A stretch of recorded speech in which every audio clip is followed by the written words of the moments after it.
जा रहा है रोहिंग्या के ऊपर, क्योंकि कई बार वो आतंकी गतिविधियों में भी शामिल पाए गए थे।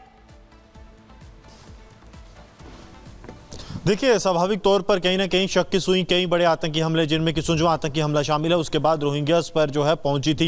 यही कारण है कि अब जम्मू कश्मीर पुलिस की तरफ से एक आंतरिक जांच जो है वो शुरू की गई है। इस आंतरिक जांच में उन एनजीओज के खिलाफ जो है कार्रवाई की जाएगी और उन्हें चिन्हित किया जाएगा जो इन रोहिंग्यास को जो है देश के अलग अलग भागों से, खासतौर पर पश्चिम बंगाल और असम से घुसपैठ के बाद भारतीय सरजमी से होते हुए कई राज्यों से निकलते हुए जम्मू में बसाने की कोशिश इनकी तरफ से की गई है। केंद्रीय एजेंसियों की तरफ से कुछ इनपुट जारी किए गए हैं, जिसमें कि लगातार जो है इस इलाके की अगर बात की जाए तो यहाँ पर रोहिंग्यास रह रहे हैं। तकरीबन अगर परिवारों की बात की जाए तो ये परिवार जो हैं 409 जो हैं चिन्हित जम्मू में किए गए हैं। जम्मू कश्मीर पुलिस की तरफ से जो रोहिंग्यास के एनजीओज हैं, 2 से 3 एनजीओज ऐसे बताए जा रहे हैं जो लगातार इन रोहिंग्यास को बाकी कई राज्यों से निकालते हुए जम्मू कश्मीर में लाकर बसाने का काम कर रहे हैं। अब उन पर कार्रवाई की तैयारी जो है वो जम्मू पुलिस की तरफ से, कश्मीर पुलिस की तरफ से की गई है और एक आंतरिक जांच जो है वो अब जारी है। बहुत शुक्रिया आपका गुरसिमरन तमाम जानकारी के लिए। तो रोहिंग्या जो कि भारत में आकर के अवैध तरीके से बस गए हैं, उन पर यह कार्रवाई की जा रही है और जम्मू प्रशासन ने यह बड़ा फैसला लिया है। जिन एनजीओ ने मदद की है उन पर भी शिकंजा कसा जा रहा है और इसी के साथ जो 409 घर रोहिंग्याओं के बताए जा रहे हैं उनकी बिजली पानी काट दी गई है। यहां तक कहा जा रहा है कि कई छिटपुट घटनाओं से लेकर के आतंकी घटनाओं में वो शामिल रहे हैं। रिपोर्ट आपको दिखाते हैं।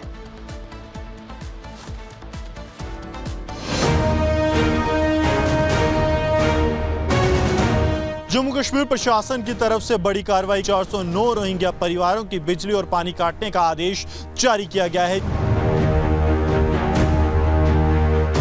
हम इस वक्त इसी नरवाल बाला कॉलोनी में मौजूद हैं। ये सबसे बड़े जो है रोहिंग्या परिवारों का एक ग्रुप रहता है। यहाँ पर बिजली और पानी काटने के आदेश जो हैं वो सरकार की तरफ से दिए गए हैं।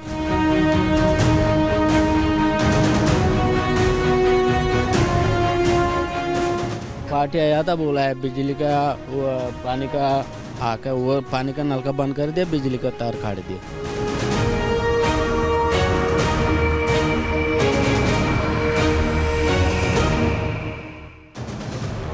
भारत में अवैध रूप से रह रहे रोहिंग्या घुसपैठियों की बढ़ती संख्या ने सुरक्षा और सामाजिक ताने बाने के लिए गंभीर खतरा उत्पन्न कर दिया है।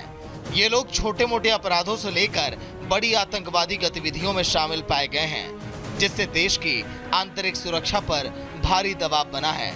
अवैध घुसपैठ के जरिए भारत में प्रवेश करने वाले घुसपैठिए न सिर्फ अपराध बढ़ा रहे हैं बल्कि राष्ट्रीय सुरक्षा के लिए भी चुनौती बनते जा रहे हैं। लेकिन अब इन पर एक्शन की तैयारी है। जम्मू में तो प्रशासन इनके खिलाफ मोर्चा खोल दिया है।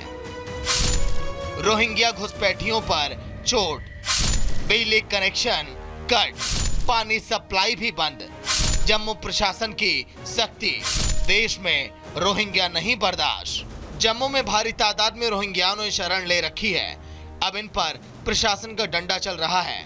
जम्मू प्रशासन ने कार्रवाई करते हुए रोहिंग्या बस्ती के बिजली और पानी का कनेक्शन काट दिया है। मुझे ये बताइए, बिजली पानी काट दिया गया आपका? जी सर, काट दिया। क्या बताया गया? बताया नहीं, अचानक तो कोई पार्टी आया था, बोला है बिजली का वो पानी का आकर वो पानी का नल का बंद कर दिया, बिजली का तार काट दिया। तो अब फिर अब आप लोग गुजारा कैसे कर? हमने तो अभी डब्बा भर के सर, कहीं दूर से कहीं गाड़ियाँ। बिजली नहीं है पूरे कैंप? बिजली भी नहीं, इधर बिजली नहीं है। ये सारे कितने लोग होंगे कुल? यहाँ 60-70 फैमिली था सर।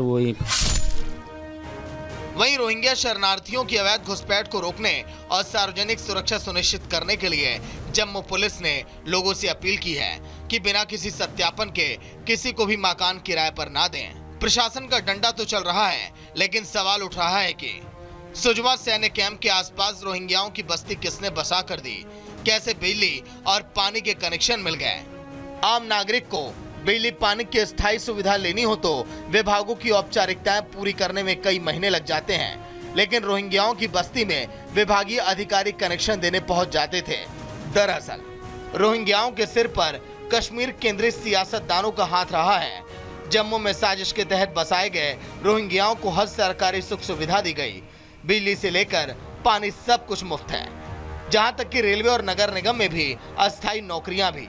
खाली सरकारी जमीनों पर रोहिंग्याओं को झुग्गियां बनाकर बसाना कश्मीर के कुछ गैर सरकारी संगठनों की भी समय समय पर मदद मिलना, बाकायदा पुलिस को भी हिदायतें थी कि जहां भी रोहिंग्या बैठे हैं उन्हें सुरक्षा दी जाए।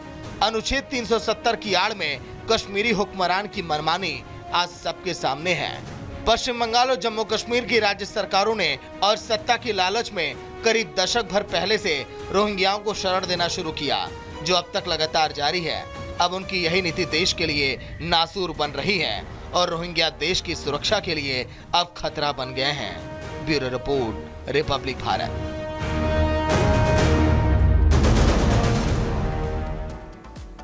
तो देखिए, जम्मू में रोहिंग्याओं के खिलाफ सख्त एक्शन लिया जा रहा है क्योंकि कई बार ये अराजक गतिविधियों में पाए गए हैं। हम आपको बताते हैं कि आखिर कहां रोहिंग्या बसे हुए हैं। देखिए, असम में है, पश्चिम बंगाल में है, बिहार, उत्तर प्रदेश, दिल्ली, हिमाचल, उत्तराखंड, पूर्वांचल के पूर्वोत्तर के राज्य, ये तमाम वो जगह हैं जहां पर रोहिंग्याओं ने अवैध घुसपैठ की है और इसीलिए जम्मू में ये बड़ा एक्शन माना जा रहा है। बिजली पानी उनका कट कर दिया गया है। अब आपको बताते हैं कि देखिए किस तरीके से कैसे अपराध हैं जिनमें रोहिंग्याओं की संलिप्तता पाई गई है। बढ़ते जो अपराध हैं उनमें रोहिंग्या पाए जाते हैं। देखिए, मानव तस्करी अगर होती है तो उनमें संलिप्तता पाई गई है।